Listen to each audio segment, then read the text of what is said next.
Red Cloud's War led to the Fetterman Massacre, also called the Battle of the 100 Slain, the first really large loss of the American Army on the northern Great Plains to Native Americans.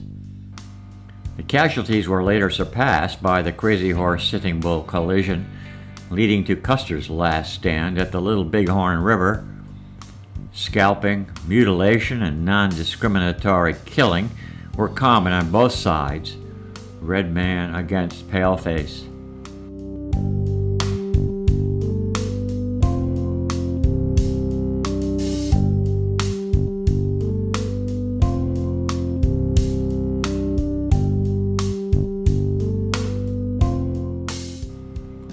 By the late 1800s, Indian hostility effectively had shut down the Bozeman Trail to the Montana gold mines, forcing more northerly traffic from the Oregon Trail in central Wyoming to shift to a trail scoped by a famed mountain man, Jim Bridger, the Bridger Road.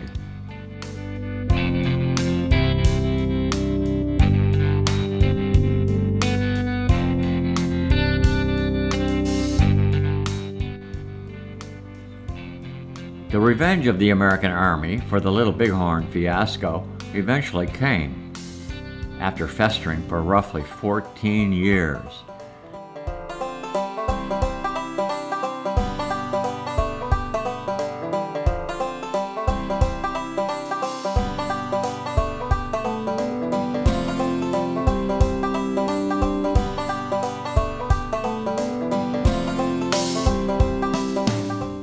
In 1890, the United States response was decisive and overwhelming. Of the roughly 1,600 military engagements with the Native Americans, the now famous Wounded Knee Creek Massacre probably hurt the Northern Plains Indians the most. By then, the Paha Sapa, or Black Hills, belonged to the United States, and so did most of the West. After the Little Bighorn battle, Sitting Bull led his followers to a stretch of the U.S.-Canadian border. Crazy Horse was persuaded to come into the U.S. Army camps, but still was reticent when questioned about his activities. Fearing that he was plotting another uprising, government officials ordered him detained and taken to Fort Robinson, a temporary post in the Nebraska Territory during the Indian Wars. When he saw the tiny jail, Crazy Horse realized he would be arrested. A scuffle erupted and a bayonet thrust killed him.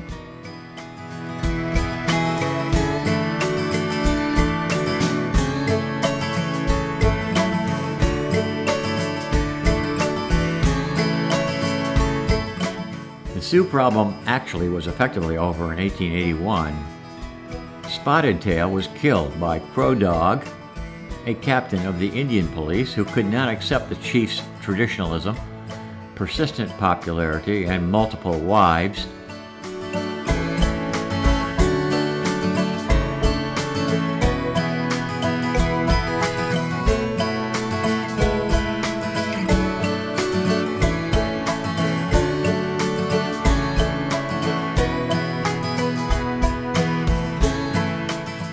Sitting Bull was taken to Fort Randall on the Missouri River, where he was held a prisoner of war for nearly 2 years. Then he moved to the Standing Rock Agency, where James McLaughlin, a ruthlessly effective assimilation crusader, was tearing the fabric of the Lakota society apart by recruiting boss farmers. Sitting Bull's own adopted brother, Gall, became a boss farmer. The herds were all gone, and the Cheyenne River, Rosebud, and Pine Ridge people had their last hunts about this time. Sitting Bull, for a while, joined the William Cody's Wild West show.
While the heart of the Plains Indians may have been fatally pierced, apparently even by 1890 the spirit still lived, enough so to make the U.S. military and new settlers in the interior of the country uncomfortable.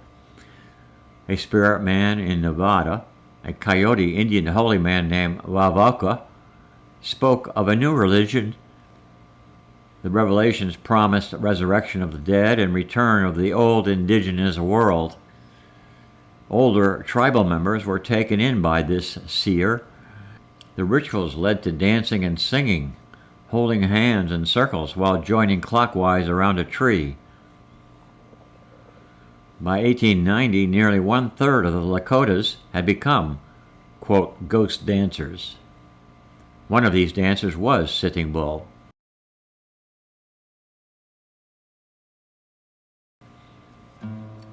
The gatherings took on a frenzied look as the Sioux moved their version of the dance deep into the Dakota Badlands. Nelson Miles sent Buffalo Bill Cody to detain Sitting Bull. McLaughlin had Cody stopped and himself ordered the Standing Rock Indian Police to arrest the old chief. Sitting Bull seemed to want to surrender, but then changed his mind. He was shot in the back and died in front of his own log cabin.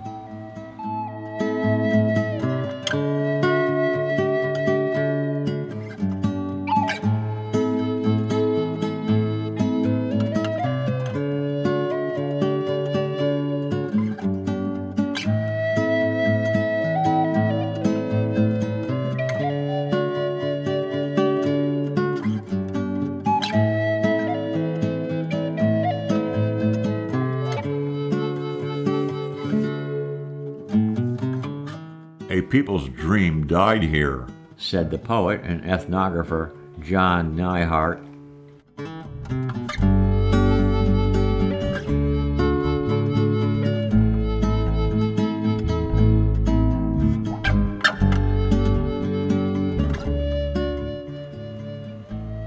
Spotted Elk, a Miniconjou Lakota Sioux, also known to the dancers as Bigfoot, defended the ghost cult, but Miles assigned the 7th Cavalry to escort him to Wounded Knee Creek. There, Colonel James Forsyth ordered the Indians rounded up for the night and had 4 Hotchkiss cannons placed on a hill overlooking their camp. The soldiers, apparently drunk the night before, at sunrise warily gazed on the surrounded group of people, including women and children. A gun accidentally discharged, though the source was not identified. The cavalry feared the worst and fired their Hotchkiss guns from hell, killing most of the men instantly. Those still alive retreated toward a ravine behind the camp while shooting soldiers to protect their women and children, but the fighting continued for over half an hour with many point-blank executions.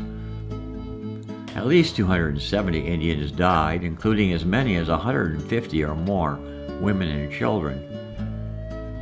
Some members of the cavalry celebrated the massacre as revenge for the Little Bighorn. Almost 24 soldiers who participated in the Wounded Knee killings were awarded the Congressional Medal of Honor. Due to a blizzard following the battle, a burial detail from Pine Ridge did not reach the field for days. The bodies had frozen into grotesque shapes and were spread across the valley. Some women and children were found 3 miles away, according to historians. Bigfoot was found among the dead. Generally, most accounts of the incident mark it as an atrocity and betrayal. Quote, in 1888, President Grover Cleveland met with Sitting Bull Gall and John Grass to establish the Standing Rock Agency. Confirmed in 1889, despite Sitting Bull's negative reaction, Grass did not participate in the ghost dance. Born to the Blackfoot Teton band of the Lakota Sioux, son of Peasy, a hereditary Lakota chief, would inherit the position of his father. His warrior name was Watawatakape, or Charging Bear, and he fought at the Battle of the Little Bighorn. Grass and Gall had served as rivals to Sitting Bull after the latter surrendered in 1881. For more than 3 decades, Grass served as Chief Justice of the Court of Indian Offenses of the Standing Rock Agency at Fort Yates. The Standing Rock is a stone held sacred by the Dakota Lakota people. All speak of it as a woman or a woman and child who turned to stone. It was thought to be a wakan, holy or sacred, and was revered by the people. The earliest reference to the stone is in the John K. Bear winter count for the year 1740. Quote, a woman pouted and turned to stone. In the 1870s, the stone was north of Fort Yates. In 1886, at the urging of Agent James McLaughlin, the stone was placed on a monument in front of the old agency buildings. Before dedication, the leading men of the tribe, including Sitting Bull, held a council. Since the stone had been carried from place to place for generations, it was a serious matter to have it set where it could no longer be moved. The council also selected Firecloud to conduct the dedication ceremony. He had been a hostile, one of those who refused to return to the reservation in 1876, and was originally a member of the Blackfoot Band. During the ceremony, he thanked the Great Spirit and the Rock on behalf of his entire nation for the cessation of warfare.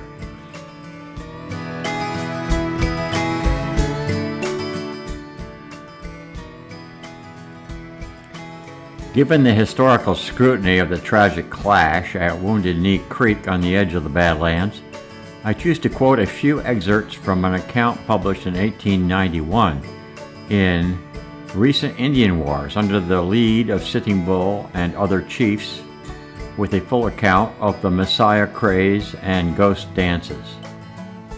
A book authored by James Penny Boyd, Publishers Union.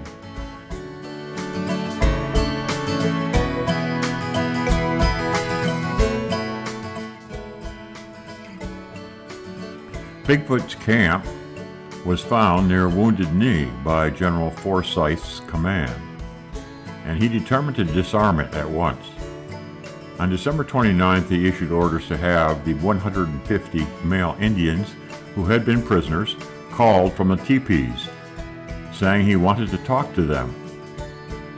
They obeyed slowly and sullenly and ranged in a semicircle in front of the tent where Bigfoot, their chief, lay sick with pneumonia. By 20s, they were ordered to give up their arms. What happened after only a few guns were produced is subject to dispute, though one or more Indians reportedly fired on the troops gathered around them.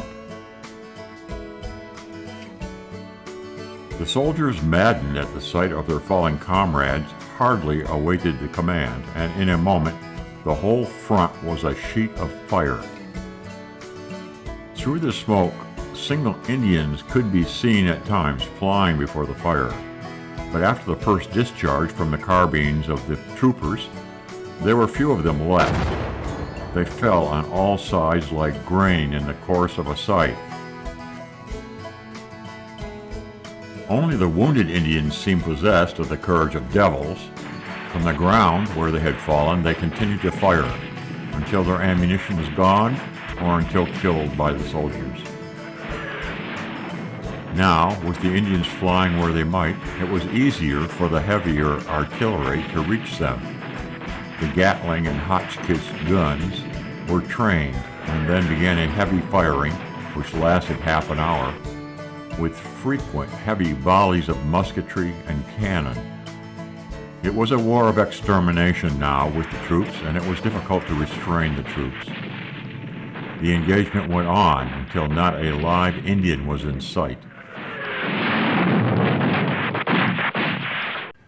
The testimony of the survivors of Bigfoot's band is unanimous on one important point, namely that the Indians did not deliberately plan a resistance.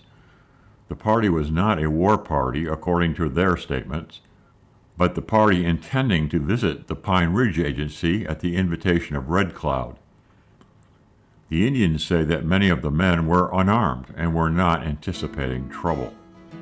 They were pursued up the ravines and shot down indiscriminately by the soldiers. It is reported that one of the officers called out, "Don't shoot the squaws," but the men were doubtless too much excited to obey. The killing of the women and children was in part unavoidable, owing to the confusion, but I think there is intentional.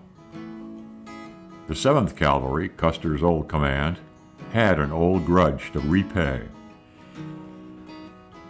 The party of scouts who buried the dead report 84 bodies of men and boys, 44 of women, and 18 of young children. Some were carried off by the hostiles. A number of prisoners, chiefly women, have since died of their wounds, and more will soon follow. The party who visited the battlefield on January 1 report that nearly all the bodies of the men were lying close about Bigfoot's tent, while the women and children were scattered along a distance of 2 miles from the scene of the encounter. Boyd's main reflection? The irresponsible action of one hot-headed youth should not be the signal for a general and indiscriminate slaughter of the unarmed and helpless. The warring in the Northern Plains was over, even though additional measures were taken in Washington to ensure the defanging of future large-scale Native American unrest.